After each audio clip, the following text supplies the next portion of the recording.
നമസ്കാരം, ഞാൻ Jayashree Govind, worry free retirement consultant. ഇന്ന് പുതിയൊരു എപ്പിസോഡുമായാണ് ഞാൻ വന്നിരിക്കുന്നത്. ഇന്നത്തെ പോഡ്കാസ്റ്റിൽ നമുക്ക് മ്യൂച്വൽ ഫണ്ട് നിക്ഷേപവും ലൈഫ് ഇൻഷുറൻസും തമ്മിലൊന്ന് താരതമ്യം ചെയ്ത് നോക്കാം. മ്യൂച്വൽ ഫണ്ടുകൾ എന്താണെന്ന് നമുക്കെല്ലാം അറിയാം, എല്ലാവരും ചെയ്യുന്ന കാര്യമാണ്. മ്യൂച്വൽ ഫണ്ട് എന്ന് പറയുന്നത് പല നിക്ഷേപകരിൽ നിന്നും പണം സമാഹരിച്ചിട്ട് സ്റ്റോക്കുകൾ, ബോണ്ടുകൾ, മറ്റ് സെക്യൂരിറ്റികൾ അടക്കമുള്ള പല പോർട്ട്ഫോളിയോയിലേക്ക് നിക്ഷേപിക്കുന്നതാണ്. ഈ നിക്ഷേപങ്ങൾ മാനേജ് ചെയ്യാനായിട്ട് പ്രൊഫഷണൽ ഫണ്ട് മാനേജർമാരൊക്കെ ഉണ്ട്. എന്നാൽ ലൈഫ് ഇൻഷുറൻസ് എന്താണെന്ന് നമുക്കറിയാം. ജീവനുള്ളപ്പോഴോ മരണം സംഭവിക്കുന്ന സാഹചര്യത്തിലോ പോളിസി ഹോൾഡറുടെ നോമിനികൾക്ക് സാമ്പത്തികമായി ഒരു സംരക്ഷണം നൽകുന്നു. അതായത് ഒരാളുടെ ജീവനെ ഇൻഷുർ ചെയ്യുന്നു. അതാണ് life insurance. Term insurance, whole life insurance, endowment plans എന്നിവ ഉൾപ്പെടെ പലതരത്തിലുള്ള ലൈഫ് ഇൻഷുറൻസ് ഉണ്ട്. ഓരോന്നിനും അതിൻ്റേതായ സാമ്പത്തിക ആവശ്യങ്ങൾക്ക് ചേരുന്നതാണ്. മ്യൂച്വൽ ഫണ്ട് നിക്ഷേപങ്ങളും ലൈഫ് ഇൻഷുറൻസും തമ്മിലുള്ള വ്യത്യാസം നമുക്കൊന്ന് ചർച്ച ചെയ്യാം. മ്യൂച്വൽ ഫണ്ടുകൾ മാർക്കറ്റിലെ വിനിമയവുമായി ബന്ധപ്പെട്ടതിനായതിനാൽ ഉയർന്ന വരുമാനം നൽകാൻ സാധ്യതയുണ്ട്. എന്നാൽ അവിടെ റിസ്ക് സാധ്യതയും കൂടുതലാണ്.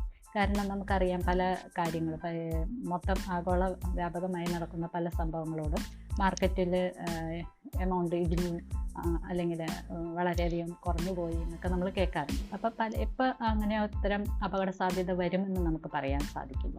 അതേസമയം ലൈഫ് ഇൻഷുറൻസ് എന്ന് പറഞ്ഞാൽ ഉറപ്പായ ആനുകൂല്യമാണ് നൽകുന്നത്. ഒരു പോളിസി എടുക്കുമ്പോൾ തന്നെ, പ്രത്യേകിച്ചും സെൻട്രൽ ഗവൺമെൻറ്റിൻ്റെ ഗ്യാരണ്ടിയുള്ള LIC പോലുള്ള കമ്പനികളിലൊക്കെ ആകുമ്പോൾ നമ്മൾ ആ ഒരു സ്കീമിൽ ചേരുന്ന സമയത്ത് തന്നെ ഒരു ഗ്യാരണ്ടീഡായിട്ട് ഇത്ര എമൗണ്ട് കിട്ടുമെന്ന് പറയാൻ അവർക്ക് കഴിയുന്നുണ്ട്. അപ്പോൾ അവിടെ അപകട സാധ്യത കുറവാണ്. കൂടാതെ അത് നമ്മുടെ സാമ്പത്തിക സംരക്ഷണത്തിൽ കൂടുതൽ ശ്രദ്ധിക്കുകയും ചെയ്യുന്ന സ്കീമുകളുമാണ്. മ്യൂച്വൽ ഫണ്ടുകൾക്കും ലൈഫ് ഇൻഷുറൻസിനും തമ്മിലുള്ള ലിക്വിഡിറ്റി ഒന്ന് താരതമ്യം ചെയ്താൽ, മ്യൂച്വൽ ഫണ്ടുകൾ സാധാരണമായിട്ട് നമ്മൾ പെട്ടെന്ന് ലിക്വിഡ് ചെയ്യാനായിട്ട് സാധിക്കാത്തതാണ്. നമുക്കൊരു അത്യാവശ്യ കേസുകൾ വന്നു കഴിഞ്ഞാൽ നമ്മൾ ഇട്ടിരിക്കുന്ന ആ ഒരു ഇൻവെസ്റ്റ്മെൻറ്റിന് പെട്ടെന്ന് പിൻവലിക്കുക എന്ന് പറയുന്നത് ചിലപ്പോൾ നമ്മൾ വിചാരിക്കുന്ന ആ ഒരു എമൗണ്ട് നമുക്ക് ലഭിക്കാൻ സാധിക്കില്ല. അതുകൊണ്ട് തന്നെയാണ് പലരും ചെയ്യുന്ന ചെറിയ തെറ്റുകൾ, അതായത് കുട്ടികളുടെ വിദ്യാഭ്യാസം അല്ലെങ്കിൽ മാരേജ്, റിട്ടയർമെൻറ്റ് ഫണ്ടിന് വേണ്ടി എന്നൊക്കെ പറഞ്ഞിട്ട് ആളുകൾ കൂടുതലും മ്യൂച്വൽ ഫണ്ടിലേക്ക് ഇൻവെസ്റ്റ് ചെയ്യുന്നത് കണ്ടിട്ടുണ്ട്. പക്ഷേ അത് ഒരു തരത്തിൽ അത്ര ഗ്യാരണ്ടീഡ് ആയിട്ടുള്ള ഒരു ഇൻവെസ്റ്റ്മെൻ്റ് അല്ല എന്ന് ഞങ്ങൾ പറയാറുള്ളത്. കാരണം നമ്മളുടെ ആവശ്യത്തിനനുസരിച്ച് ഇപ്പോൾ കുട്ടികളുടെ വിദ്യാഭ്യാസ സമയത്ത് അതിൽ നിന്ന് ഫണ്ട് എടുക്കാമെന്ന് വിചാരിച്ചിട്ടാണ് ആളുകൾ അതിനകത്ത് ഇൻവെസ്റ്റ് ചെയ്യുന്നത്. പക്ഷേ അത്തരം സന്ദർഭത്തിൽ ചിലപ്പോൾ മാർക്കറ്റ് ഇടിഞ്ഞിരിക്കുന്ന സമയമാണെങ്കിൽ നമ്മൾ ഉദ്ദേശിക്കുന്ന ആ ഫണ്ട് അതിൽ നിന്ന് കിട്ടിയെന്ന് വരില്ല. അതിൽ പിൻവലിക്കാൻ ചിലപ്പോൾ നമ്മൾ ഉദ്ദേശിക്കുന്ന ആവശ്യമായ തുക ചിലപ്പോൾ ഉണ്ടായെന്ന് വരില്ല. അപ്പം നമുക്കത് മാർക്കറ്റ് ഉയരട്ടെ എന്നിട്ട് കുട്ടികളെ വിദ്യാഭ്യാസത്തിന് അയക്കാം എന്ന് വിചാരിക്കാൻ സാധിക്കുന്നതല്ലല്ലോ. അപ്പോൾ അങ്ങനെ അത്തരം കാര്യങ്ങളിൽ അതിന് ലിക്വിഡിറ്റി കുറവാണെന്ന് വേണം പറയാൻ. ആ സമയം ലൈഫ് ഇൻഷുറൻസ് പോളിസികളാണെങ്കിൽ നമുക്ക് ആ സമയത്ത് പിൻവലിക്കാം. അതിനൊരു സറണ്ടർ വാല്യൂ ഒക്കെ ഉണ്ടാവും.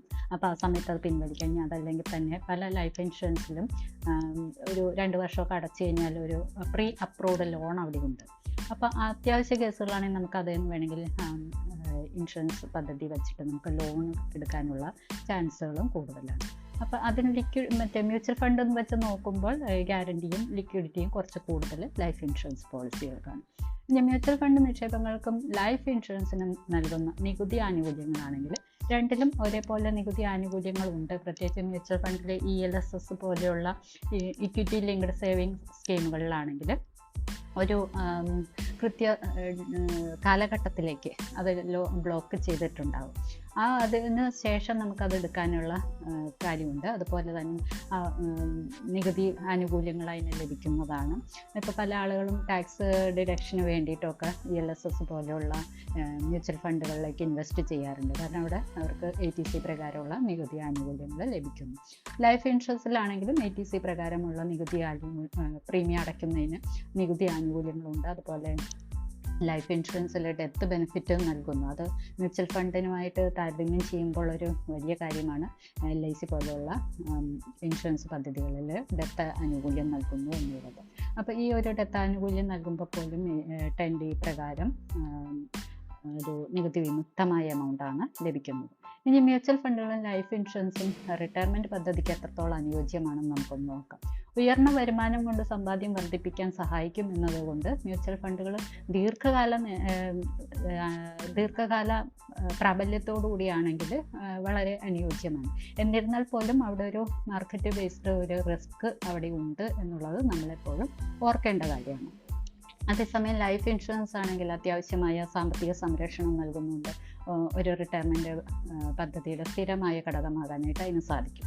അതുപോലെ മ്യൂച്വൽ ഫണ്ടുകളും ലൈഫ് ഇൻഷുറൻസും തമ്മിലുള്ള താരതമ്യത്തിൻ്റെ പ്രധാന കുറിപ്പുകൾ നിങ്ങൾക്ക് ഇവിടെ മനസ്സിലായി എന്ന് ഞാൻ കരുതുന്നു. നിങ്ങളുടെ വ്യക്തിഗത സാമ്പത്തിക ലക്ഷ്യങ്ങൾ, അപകട സാധ്യത, റിട്ടയർമെൻറ്റ് ആവശ്യങ്ങൾ എന്നിവ കണക്കിലെടുത്തിട്ട് വേണം ഇതിലേത് ഓപ്ഷൻ തിരഞ്ഞെടുക്കണമെന്ന് നോക്കാനായിട്ട്. കൂടുതൽ വ്യക്തിഗത ഉപദേശങ്ങളും വിവരങ്ങളും ലഭിക്കുന്നതിനായിട്ട് നിങ്ങൾക്ക് ഞങ്ങളെ കോൺടാക്റ്റ് ചെയ്യാവുന്നതാണ്. അടുത്ത എപ്പിസോഡിൽ കാണും വരെ be happy, take care, bye bye.